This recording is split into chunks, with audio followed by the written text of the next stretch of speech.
Hello दोस्तों, कहते हैं बिना संघर्ष कोई महान नहीं होता, बिना संघर्ष कोई महान नहीं होता, बिना कुछ किए जय जयकार नहीं होता, बिना कुछ किए जय जयकार नहीं होता। जब तक नहीं पड़ती हथौड़े की चोट, जब तक नहीं पड़ती हथौड़े की चोट, तब तक कोई पत्थर भी लोगों के लिए भगवान नहीं होता, तब तक भी कोई पत्थर लोगों के लिए भगवान नहीं होता। इसलिए आप मेहनत करते रहिए, पढ़ते रहिए। तो इसी के साथ आज इंपॉर्टेंट क्वेश्चन हम डिस्कस करते हैं। तो चलिए, आज का रहा ये first question, grenadine syrup is made up of. Grenadine syrup किस चीज का बना होता है? इससे एक और क्वेश्चन अराइज होता है कि सबसे पहले ग्रेनेडिन सिरप होता क्या है, तब हम बात करेंगे कि ग्रेनेडिन सिरप किस मटेरियल या किस चीज का बना होता है। तो grenadine syrup is a commonly used non alcoholic bar syrup red in colour. जो ग्रेनेडिन सिरप होता है मोस्टली कॉकटेल बनाने में यूज होता है, बार में यूज होता है, but it is a non alcoholic bar syrup. इसमें अल्कोहल कंटेंट नहीं होता है। Second, grenadine is originated from French word grenade which means pomegranate. Grenadine जो सिरप है या ग्रेनेडिन जो वर्ड है, ओरिजिनेट कहां पे हुआ है? फ्रांस से। किस वर्ड से बना हुआ है? ग्रेनेड से, जिसका मीनिंग ही होता है पोमग्रेनेट। तो वो ये क्लियर हो गया कि ग्रेनेडिन सिरप किसका बना होता है? Pomegranate. Second question, the largest producer of olive oil in the world. Answer रहा Spain is the largest producer of olive oil. And what are the categories of olive oils? कितने type के होते हैं olive oils जो world wide famous है? तो extra virgin oil, I repeat, extra virgin oil is the highest grade available, followed by virgin olive oil. Extra virgin oil. अब बात आती है कि यहां पे वर्जिन का मीनिंग क्या है? Then the word virgin indicates that the olive have been pressed to extract the oil, no heat और chemicals have been used during the extraction process. इसका मतलब जब ऑलिव ऑयल बनाया जाता है तो उसमें ना कोई हम केमिकल का यूज वहां करता है इंडस्ट्री, ना हीट का यूज करता है, कोई भी मिक्सिंग नहीं होती है। वो प्योरली अनरिफाइंड एंड प्योर होता है, इसलिए उसे वर्जिन बोला जाता है। ऑलिव ऑयल से एक और क्वेश्चन इंपॉर्टेंट है कि ऑलिव ऑयल रिच किस चीज में होता है? तो olive oil also rich in omega 3 fatty acid. Omega 3 fatty acid, कितने बच्चों ने आज पहली बार सुना होगा कि what is omega 3 fatty acid? तो ओमेगा 3 फैटी एसिड हमारी बॉडी नहीं बनाती है। जब हमारी बॉडी नहीं बनाती तो वो हमारे बॉडी के लिए एसेंशियल होगा।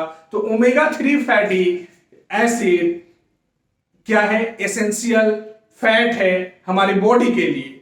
तो ये कहां से मिलता है? हमें ऑलिव ऑयल से मिलता है। और जो ओमेगा 3 फैटी एसिड है जिससे भी मिलेगा आपकी बॉडी को, वो किस चीज के लिए इंपॉर्टेंट होगा? फर्स्ट, आपके हार्ट डिजीज को प्रिवेंट करेगा। सेकेंड, ब्लड क्लॉटिंग में हेल्प करता है, हार्मोन को बनाने में हेल्प करता है। तो omega 3 fatty acid is good fatty acid, ये बात याद रखिएगा। अब बात करते हैं, अच्छा तो एक और क्वेश्चन आता है कि ओमेगा 3 फैटी एसिड सबसे ज्यादा कहां मिलता है? किस चीज से मिलता है? किस फूड से मिलता है? तो फिश ऑयल में सबसे ज्यादा ओमेगा 3 फैटी एसिड होता है। मीन्स मछलियों में ओमेगा 3 फैटी एसिड ज्यादा होता है, जैसे सोमन, मैकर। तो ओमेगा 3 के मार्केट में टैबलेट भी आने लगे। कितने लोग टैबलेट को लेते हैं? वो टैबलेट किससे बना रहता है? तो that is from fish oil से वो टैबलेट बना रहता है। और दूसरी चीज किससे बना रहता है? अलगी।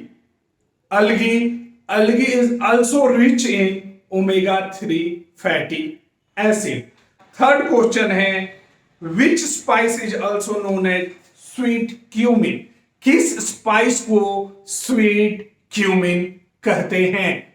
The answer is aniseed. Aniseed is also known as sweet cumin. अब आते हैं नेक्स्ट क्वेश्चन में, what is the other name of coriander. Coriander का दूसरा नाम क्या होता है?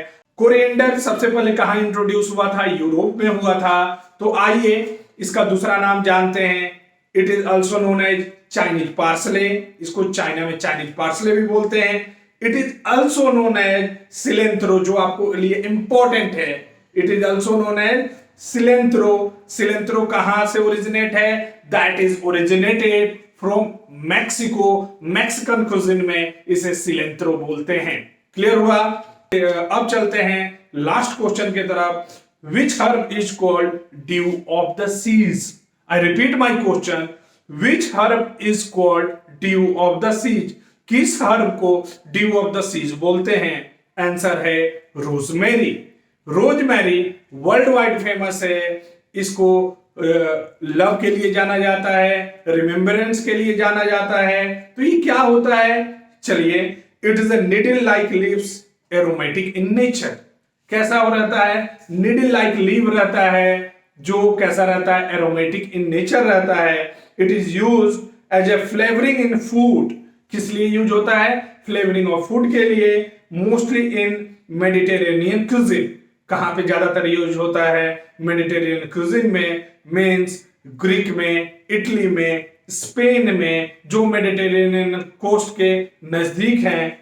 अब इसको एक अलग भी नाम है, it is also known as compass plant. तो ये जितने मैंने क्वेश्चन डिस्कस किए हैं, ये सभी क्वेश्चन इंपॉर्टेंट है होटलियर्स के लिए। जैसे जो होटल में काम कर रहे हैं एम्प्लॉय, उनके लिए, जो स्टूडेंट अभी first year, second year, third year में पढ़ रहे हैं। क्योंकि इससे क्या होगा कि उनका नॉलेज स्ट्रांग होगा, उनका बेस स्ट्रांग होगा। कब? जब नॉलेज आपका स्ट्रांग होगा तो कॉन्फिडेंस भी हाई लेवल होगा। इंटरव्यू में सबसे फर्स्ट आपका कॉन्फिडेंस हाई होना चाहिए। तो कॉन्फिडेंस कैसे हाई होगा?